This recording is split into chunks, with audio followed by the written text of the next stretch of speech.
Hello लोगोफोर खुलुमबाय बयखौबो जय बर' ओनसोलाव नोंथांमोनखौ फिन बरायफिननाय जाबाय। स' लोगोफोर दिनैनि भिडिअ'आव नोंथांमोननि सेराव गोबां गोमोथाव मोनथिफेरै खोथाफोरखौ लानानै फैदों आरो नोंथांमोना सोरबा दा गोदान माने साबस्क्राइब खालामै सोरबा नायगासिनोब्ला नोंथांमोना चेनेलखौ साबस्क्राइब खालामनानै ला। चेनेलाव नोंथांमोना बिदिनो गोबां गोमोथाव सोमोनांथाव बुहुमनि खोथाफोरखौ मिथिनानै मोनगोन बेबो बर' रावजों। स' लोगोफोर बेखिनियावनो बुंना दिनैनि भिडिअ'खौ जागायनोसै।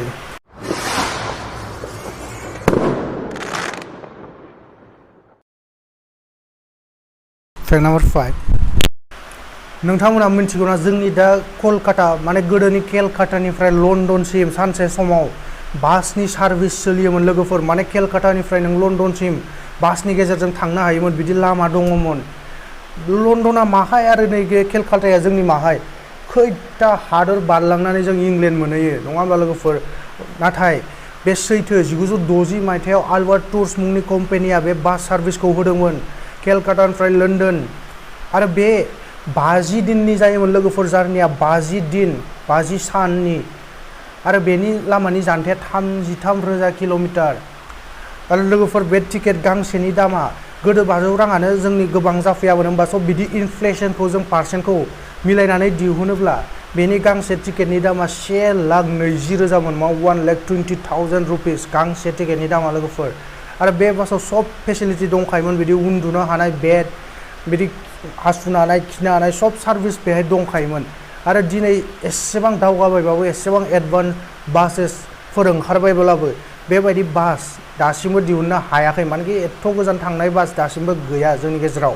आरो बे बासआ केलकातासिम सफैनो बेसेबां हादोर हाबनानै फैनांगौ जायोमोन लोगोफोर मोजाङै खोनासं।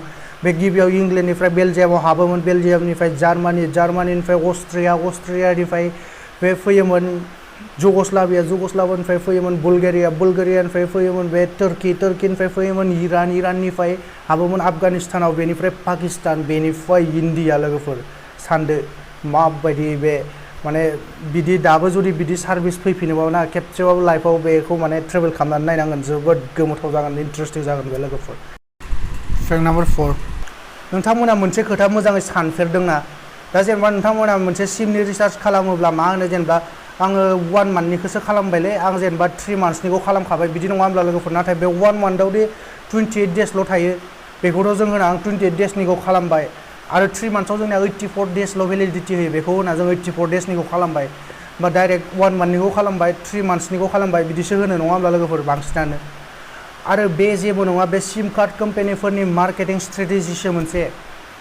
नोंथांमोना मोनसे नायदो दा जोंना बोसोराव बेसेबां दिन थायो, 365 सान 365 डेज, बेखौ डिभाइड खालामना होलाय 28 जों, अब्ला बेसेबां फैगोन लोगोफोर?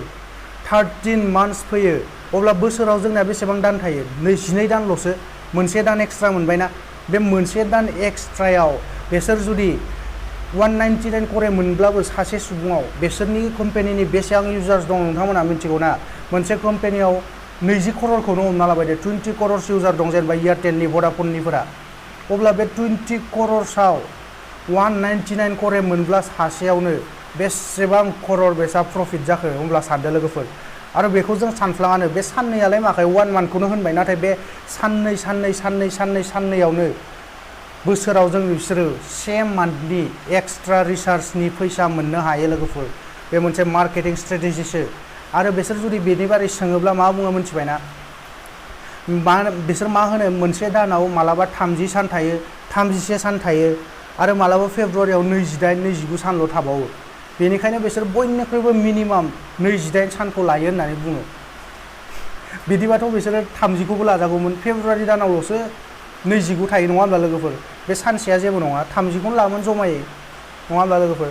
नाथाय बिसोरना बे बिदि बुङोब्लाबो, बिसोरो बिदि क्लेरिफिकेसन होयोब्लाबो बिसोरनि बेनि उननि रिजोना बे प्रफिटसो। 28 डेज होयै बिसोर 1 मान्थनि एक्सट्रा रिसार्ज बिसोरो खामहोनानै बेखिनि प्रफिट खामायनो हायो, बेसो लोगोफोर मेन रिजोना।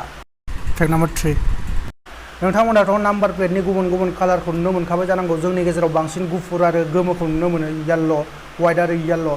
आरो नोंथांमोना खायसे मिथिखागौबो जानो हागौ मानि थाखाय गुफुर आरो येल्ल' जायो। आरो नाथाय गुफुर आरो येल्ल'ल' नङा, बेनि अनगायैबो गोबां गुबुन गुबुन कालारनि नाम्बार प्लेट दंबावो, बेफोरनि सोमोन्दै नोंथांमोना मिथिनानै ला।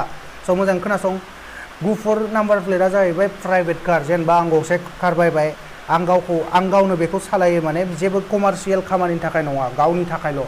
आं साख्रियाव थाङो आं बेखौ सालायो बिदिनि थाखाय गुफुर नाम्बार प्लेटखौ होयो जेनेबा पार्सनेल खामानिनि थाखाय आरो गावनो बायनाय आरो गोमोखौ माहाय होयो कमार्शियेल भेहिकलफोराव जेरै ट्राकफोरनि नाम्बार प्लेटखौ नोंथांमोना गोमो नुनो मोनजोबगोन बासफोरनिखौ नुगोन अला उबेर बेफोरनिखौ नुगोन माने बेफोरखौ जेनेबा आं बायदों नाथाय आं कमार्शियेल फैसा खामायनो थाखाय बे कारखौ बाहायोब्ला बे कमार्शियेल जाहैबाय अब्ला बेनि नाम्बार प्लेटआ गोमो जायो आरो बेथ' कमन गोमो आरो गुफुरखौ नोंथांमोना नुखाबाय नाथाय ब्लु कालारनिबो नाम्बार प्लेट नुनो मोनगोन नोंथांमोना दिल्लीफोराव बेफोरो फरेन एम्बेसिनि गारिफोराव बे ब्लु कालार नाम्बार प्लेटखौ होनाय जायो फरेन एम्बेसिनि आरो बेनि उनाव नोंथांमोना बिदि एर' थानाय जुदि नाम्बार प्लेट नुदोंबा बे मिनिस्ट्रि अफ डिफेन्सनिफ्राय बे इसु जानाय गारिया बे गारिखौ रावबो ट्रेफिक पुलिसाबो लाखिनो हानाय गोहो थाया माने बे एर' थानाय नाम्बार प्लेट नुदोंब्ला बे मिनिस्ट्रि अफ डिफेन्सनिखा बे नाम्बार प्लेटखौ आरो डिफेन्सफोरनोल' होनाय जाखायो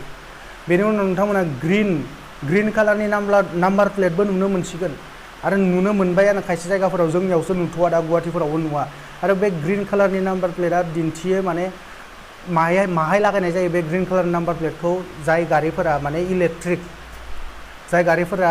इलेक्ट्रिकजों सोलियो पेट्रलजों नङा बे गारिफोराव ग्रीन कालारनि नाम्बार प्लेट लागायनाय जायो आरो साननैसो उनाव जेब्ला जोंना इलेक्ट्रिक कार सोलिजोबगोन जोंनि गेजेराव अब्ला बे ग्रीन कालारनि नाम्बार प्लेटखौसो जों नुनो मोनजोबसिगोन बांसिनै फैक्ट नाम्बार 2 लोगोफोर नोंथांमोना मिथिगौना जोंनि बुहुमाव बयनिख्रुइबो देरसिन स्नेक बा जिबौआ मा जोंनि बुहुमनि आरो बेनि सिगाङाव बे एनाकन्डाया दानि जोंनि गेजेराव थानाय जा जिबौ एनाकन्डा बयनिख्रुइबो देरसिन बेबो जोबोद नेहाथ फिसासो गोरलैसो बेनि सिगाङाव बे जिबौनि मुङा जाहैबाय लोगोफोर टिटान'ब'आ बे जिबौआ ओरैबायदि गोदोरमोन गोदो बे सानसे समाव बे बुहुमखौनो सालायोमोन बे बुहुमाव राज खालामदोंमोन जेरै डाइनासरफोरा खालामदोंमोन बिसोरनि समाव डाइनासर थासान्दि डाइनासरफोरनि राज सोलियोमोन जोंनि बुहुमाव आरो सानसे बिदिनो बे हानि राजा होननानै बुंनो हायो बे टिटान'ब'आ मुंनि जिबौखौ बे बुहुमावनो राज खालामदोंमोन गावनि आरो लोगोफोर बे जिबौआ जोंनि बुहुमनि दानिफ्राय 58 मिलियन बोसोर सिगां एक्जिस्ट खालामोमोन आरो बे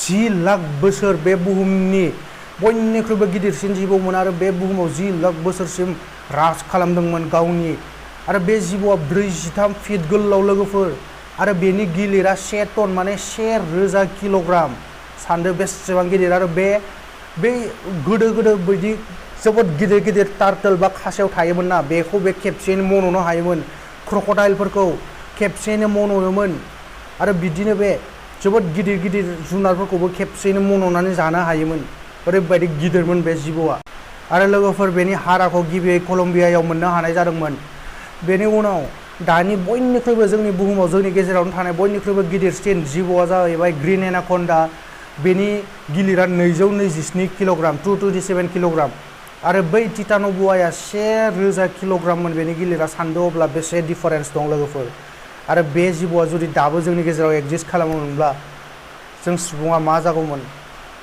फैक्ट नाम्बार 1 लोगोफोर जोबनायाव मोनसे इन्टारेस्टिं फेक्ट मोनसे खोन्थानानै गालांसै नोंथांमोननि सेराव पेसिफिक अcean बे वार्डखौ नाय बे वार्डआव खैथा सि दं 3 सि दं नङा होनबा लोगोफोर बे 3बो सिनि बे प्रनाउन्सिएसना रिंसारथिया गुबुन लोगोफोर नोंथांमोना मोजां खोनासं पेसिफिक